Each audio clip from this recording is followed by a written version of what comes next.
Ka Sorkar jala kala dap Thung mentaya ka Inquiry Commission ban kli do nong bishar bala syong that ka High Court ka ban Tohkit ya kijingken no Bamsap ki badan hapo katanat MeECL Energy Corporation Limited ka bala no dakiken hon bapher. Umentri rang ba ka jala ukon rat ke sangma ula pentep ba ka Sorkar kala dap Thung ya kani ka kan hun Tohkit balai lot ha ka lai putarik ujeliu arajar arpawai bat ya kani ka kan hun in kli da judge bala syong that jong ka Allahabad High Court u Justice Ifakat Ali Khan bat ke dekat ke kan thup yo officer IAS bala syong that Manoj Kumar kum administrative member bat u executive director bala syong that ka Rural Electrification Corporation Sunil Kumar kum technical member jong ka commission. Ulaong kanika kan hun kan sedang ya ka jing Tohkit nadu katayo banwan bat kan sa IT ya ki kaipot jing Tohkit bapura.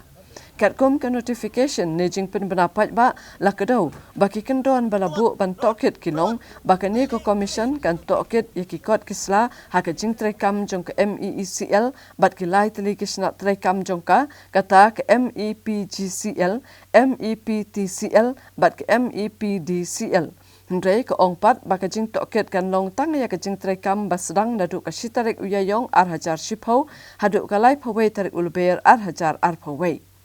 Kajing Tohkit kan long ru ya baro ki kam tiar jong katanat kajing khot tender bat ki kendon balabu kajing pentrai kam ya ki scheme ke Sorkar pedeng ki scheme bala baiting ka da ke Sorkar jalla bat ki project ba baiting ka da ki bor banabar na lor ka aggregate technical and commercial losses ki bayadai bat kajing bom trekam hok kimita kajing penduna ya kabai thang boarding kajing bom biang karukom ibil kajing duna banit lumbil kajing ai bat lum yikibil na kikarkhana kajing tu boarding bat kajing bom biang karukom bu jing khenjing dia bat kiwe. This committee has been asked to have its initial meeting, first meeting on Monday itself. So we are expecting that they will have their first meeting virtually on Monday or on Tuesday. And necessary arrangements like office space, place to stay, staff, all the necessary arrangements have been made, and we are expecting that this committee should be able to start its work as early as next week, and the first meeting I'm told is most probably going to take place next week. At the same time, I have also issued an order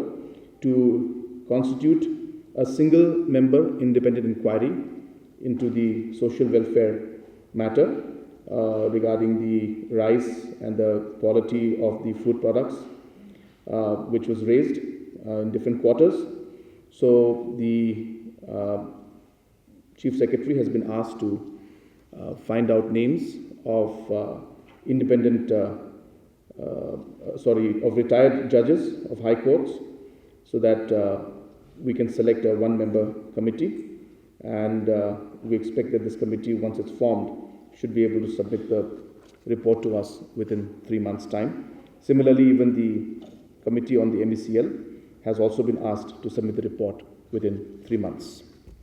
Hakabede ba kajing dawa banwing no ya James Pike sangma kum menteri katanat boarding kat ba kajing Tohkit kadang ya chaprang bat ban pha Tohkit ha ka CBI hakabede bat kajing keno Bamsap ya ka sobhagya scheme nakalyang ukon rat ulong ka kan hun Tohkit kalong ka balai lut bat ka Sorkar kan muslia ai ya ka kam Tohkit kumta dan kam banwing ya menteri katanat boarding bat ka Sorkar ka krensha bakala ai da ka por ya ka kan hun Tohkit bakan pendap ya kajing Tohkit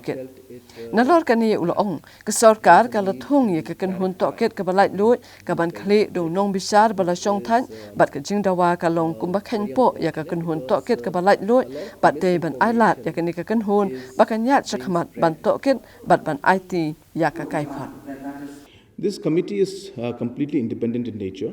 and MeECL is autonomous body. And therefore, from the government side, there is absolutely no interference even in the day-to-day functioning. So therefore, MeECL functions as an autonomous body. And therefore,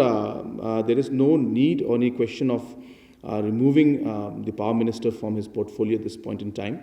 And we're very clear that the independent inquiry has been given a stipulated time to complete it. And it is completely, as I said, mentioned, that it is completely independent in nature. And we are waiting for the report of this committee, and then we'll see how to move things forward in the future.